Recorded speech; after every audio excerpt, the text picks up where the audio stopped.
Should you eat before you go to the gym? Should you train on an empty stomach? Should you do cardio with food in the stomach or food out of the stomach? Now, it's a highly debated subject all the time, and the actual answer is it depends. And I annoy a lot of people, I think, when I answer that, but that's actually the truth. If someone's really adamant about one thing and they're far too dominant in their answer, you might think they have ulterior motives in some way, because in actuality, in life, when it comes to results for anybody, it always depends. It's situational. There is not really a one-size-fits-all approach when it comes to getting in shape, sorting your healthy habits out, that kind of thing. Yes, there are fundamentals like drink at least 2 litres of water a day. It's obvious. Up your protein levels to increase muscle tone and mass. Obvious. Decrease your processed foods and increase your single ingredient foods and fruits and vegetables to get healthier. Obvious. They are foundational things that will help everybody. But there's obviously situational things depending on your goals that will matter when it comes to eating before training or in terms of what to eat, etc. If you are, for example, a marathon runner or a long distance runner,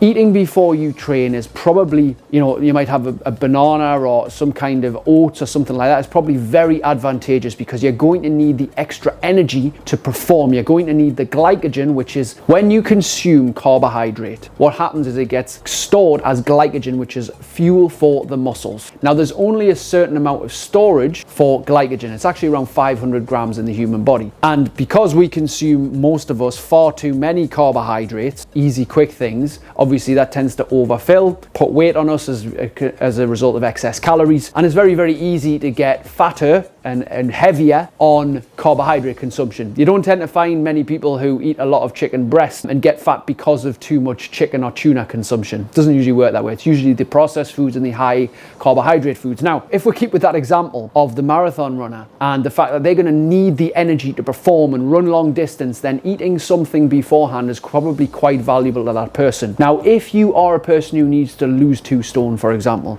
and you've got a big belly and you want to lose it, or you've got massive hips and you want to get rid of the fat around there, and your ultimate goal is weight loss, eating a banana for the gym is probably not a good idea. Why? Because quite simply, you're adding more calories into the body that you're going to have to burn off. Quite likely, when you're using energy for that training session, you're going to be starting to burn off that banana you've consumed rather than actually the body fat that's in there. Now, obviously, the only way you're going to really lose weight, because you can't do sit-ups to target stomach fat. It's not the way it works. You can't do squats to target leg fat. Yes, you can do sit-ups to shape and strengthen your abdominal and trunk region. Yes, you can squat and lunge and do leg press to strengthen and make more muscular your legs, but you cannot target fat burn from a particular area. That's a myth. If you are wanting to burn fat to lose weight, kind of the same thing, then eating beforehand might not be a good idea. Now, again, the reason where this would depend is, let's say you're training on a morning at 6 o'clock. Getting up at 5:30 and having a banana might not be the best thing, because again, you're utilizing that banana as fuel rather than the body fat if weight loss is your goal. Now, if performance is your goal, like I said before, you want to maybe lift more weights, run further distance, you do CrossFit or you do some kind of functional training, then eating beforehand, if body weight and fat loss is not really an issue for you, then eating beforehand could be advantageous. You'll see a lot of bodybuilders, for example, who are, yes, they're wanting to lose fat, but their goal is just build muscle, get bigger. Then they'll often have things like, they'll have eggs and oats for breakfast, for example. Then they'll go and train at the gym after that. But it's going to be dependent on what your goal is. Ultimately, if you want to lose body fat, right?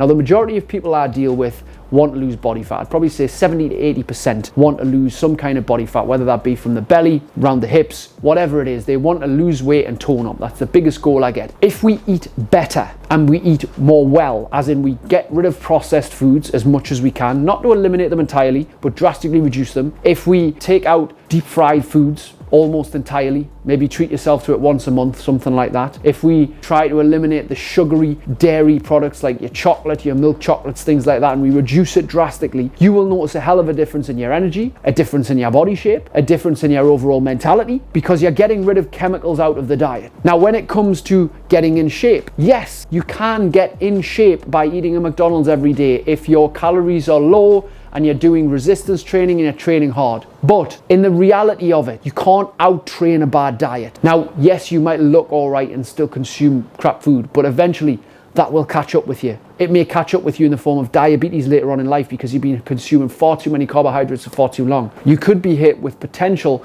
of Alzheimer's or dementia because of your dietary habits. It is possible and it has been linked. You could also, and the most likely, the unfortunate one, the big C, cancer. They estimate that over 70% of cancers can be prevented by good diet and healthy lifestyle choices. Getting better at handling your stress, getting a handle on your diet, eating more fruits and vegetables and whole foods, exercising regularly for brain and heart health. Those three things coupled into one will help you get in shape, feel amazing, and be a hell of a lot less at risk as you age towards getting fitter, stronger, and healthier. Everyone will point the finger and tell you a different thing. But what's most important is that you feel good. Not only that, you don't just feel good now, you can continually feel good. And the only way you're going to do that is if you clean up your diet, is if you continuously, consistently, and progressively work towards exercising as a lifestyle, not just a 6-week program